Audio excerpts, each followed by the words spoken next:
தமிழகத்தில் அடுத்து யார் ஆட்சி அமைக்கப் போகிறார்கள், மக்கள் தீர்ப்பு என்ன என்பது தொடர்பாக பெரும் எதிர்பார்ப்பு நிலவி வரும் நிலையில் தேர்தல் வாக்கு எண்ணிக்கை நாளை நடைபெறவுள்ளது. இது தொடர்பான கூடுதல் விவரங்களை நமது செய்தியாளர் சிவராமனிடம் கேட்கலாம். வணக்கம் சிவராமன், நாளை வாக்கு எண்ணிக்கை நடைபெறும் நிலையில் என்னென்ன பாதுகாப்பு ஏற்பாடுகள் செய்யப்பட்டுள்ளன? வணக்கம். தமிழ்நாடு சட்டமன்ற தேர்தலில் பதிவான வாக்குகள் நாளை காலை 8 மணி முதல் எண்ணப்பட இருக்கிறது. குறிப்பாக முதல் சுற்றில் பார்த்தோமென்றால் தபால் வாக்குகள் எண்ணப்பட இருக்கிறது.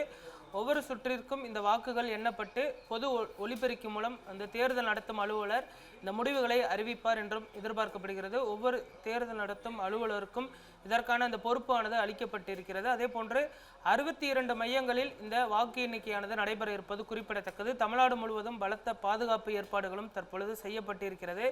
18,000 போலீசார் பாதுகாப்பு பணியில் ஈடுபடுவார்கள் என்றும் தற்பொழுது தலைமை தேர்தல் அதிகாரி அர்ச்சனா பட்நாயக் அவர்கள் தெரிவித்திருக்கிறார். மொத்தம் 10,545 அலுவலர்கள் இந்த வாக்குகளை எண்ணக்கூடிய அந்த பணிகளில் ஈடுபட இருக்கிறார்கள். தற்பொழுது பதிவான வாக்குகள் ஒவ்வொரு மையத்திலும் வைக்கப்பட்டிருக்கிறது. சென்னையை பொறுத்தவரை 3 மையங்களில் இந்த வாக்கு எண்ணிக்கையானது நடைபெற இருக்கிறது. ராணிமேரி கல்லூரி, லயலா கல்லூரி, அதே போன்று அண்ணா பல்கலைக்கழகம் உள்ளிட்ட இந்த மையங்களில் இந்த வாக்கானது எண்ணப்பட இருக்கிறது. லயலா கல்லூரியை பொறுத்தவரை கொளத்தூர், பெரம்பூர், அண்ணாநகர், வில்லிவாக்கம், எழும்பூர் உள்ளிட்ட அந்த முக்கிய வாக்குகள் எண்ணப்பட இருக்கிறது. இதில் கொளத்தூரில் முதல்வர் மு.க. ஸ்டாலின் அவர்கள் போட்டியிடுகிறார். அதே போன்று பெரம்பூரில் தாவேக தலைவர் விஜய் அவர்கள் போட்டியிடுவதால் லயலா கல்லூரியில் பலத்த பாதுகாப்பு ஏற்பாடுகள் செய்யப்பட்டிருக்கிறது.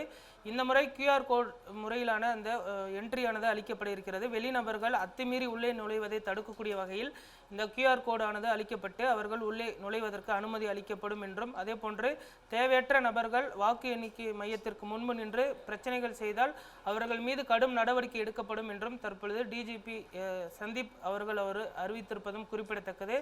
அதே போன்று ஒவ்வொரு மேஜைக்குமான முடிவுகள் எண்ணப்பட்டு ஒலிபெருக்கி மூலம் அறிவிக்கப்படும். அதே போன்று இந்த குறிப்பிட்ட வாக்குச்சாவடி முகவர்களுக்கு அந்த எண்ணிக்கையும் பார்த்தோம்னால் அளிக்கப்படும் என்றும் தற்பொழுது தெரிவிக்கப்பட்டிருக்கிறது.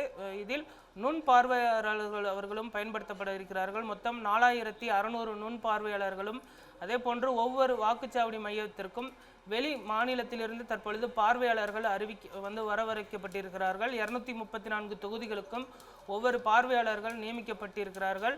இது பார்த்தோம்னால் வாக்கு எண்ணிக்கையை சுமூகமாகவும் அதே போன்று வெளிப்படைத்தன்மையுடன் நடத்துவதை உறுதி செய்யக்கூடிய வகையிலும் அமையும் என்றும் தற்பொழுது எதிர்பார்க்கப்படுகிறது.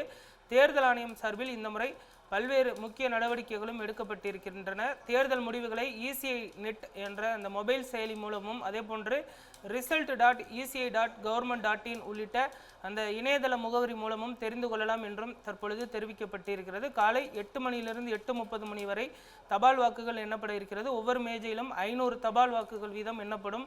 அதற்கு பின்பு 8:30 மணிக்குத்தான் அந்த EVM மிஷின் வைக்கப்பட்டிருக்கக்கூடிய அறை அந்த சீல் உடைக்கப்பட்டு வெளியே எடுத்து வரப்படும் என்றும் தற்பொழுது தெரிவிக்கப்பட்டிருக்கிறது. ஒவ்வொரு வாக்குச்சாவடி மையத்திற்கும் இரவு 9 மணி வரை ஆகலாம் என்றும் எதிர்பார்க்கப்படுகிறது. பொறுமையாகத்தான் இந்த வாக்கு எண்ணிக்கை நடைபெறும், அவசரப்பட முடியாது என்றும் தற்பொழுது தெரிவிக்கப்பட்டிருக்கிறது. இதனால் தேர்தல் முடிவுகள் வெளிவருவதற்கு சற்று காலதாமதம் ஆகலாம்.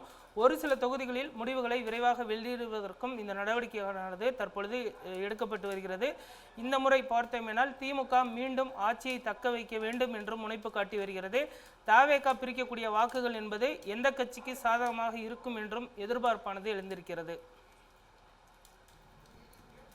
வாக்கு எண்ணும் அனைத்து மையங்களிலும் விரிவான 3 அடுக்கு பாதுகாப்பு ஏற்பாடுகள் செய்யப்பட்டுள்ளதா? முடிவுகளை எப்படி தெரிந்து கொள்ளலாம்? குறிப்பாக தமிழ்நாடு முழுவதும் 18,000 காவல்துறையினர் இந்த பாதுகாப்பு பணியில் ஈடுபடுத்தப்படுகிறார்கள். அதே போன்று கூடுதலாக துணை இராணுவ படையினரும் வரவழைக்கப்பட்டிருக்கிறார்கள். 40 துணை இராணுவ படையினர் தற்பொழுது தமிழகம் முழுவதும் பாதுகாப்பு பணிகளை மேற்கொள்வார்கள் எனவும் தற்பொழுதே அவர்கள் இந்த பாதுகாப்பு பணிகளை மேற்கொள்ள தொடங்கிவிட்டார்கள். நாளை காலை 5 மணி முதலே இந்த வாக்குப்பதிவு மையங்களுக்கு இந்த வாக்குச்சாவடி முகவர்களும் அதே போன்று கட்சியினரும் வரலாம் என்றும் எதிர்பார்க்கப்படுகிறது. அதில் பாஸ் இருப்பவர்களுக்கு மட்டுமே உள்ளே அனுமதியானது அளிக்கப்படும். மற்றவர்கள் வாக்குச்சாவடி மையத்திற்கு முன்பு குவியதை தடுக்க வேண்டும் என்றும் தற்பொழுது உத்தரவு பிறப்பிக்கப்பட்டிருக்கிறது. அதே போன்று வாக்கு எண்ணிக்கையில் ஏதேனும் குளறுபடிகளோ அல்லது அவர்களுக்கு விரும்பத்தகாத முடிவுகளோ வந்தால் பிரச்சனையில் ஈடுபடக்கூடலாம் என்றும் எதிர்பார்க்கப்படுகிறது. அவர்களை பார்த்தோமென்றால் அப்புறப்படுத்துவதற்கும் காவல்துறையினர் மட்டுமல்லாது துணை இராணுவ படையினரும் தயார் நிலையில் நிறுத்தி வைக்கப்பட்டிருக்கிறார்கள்.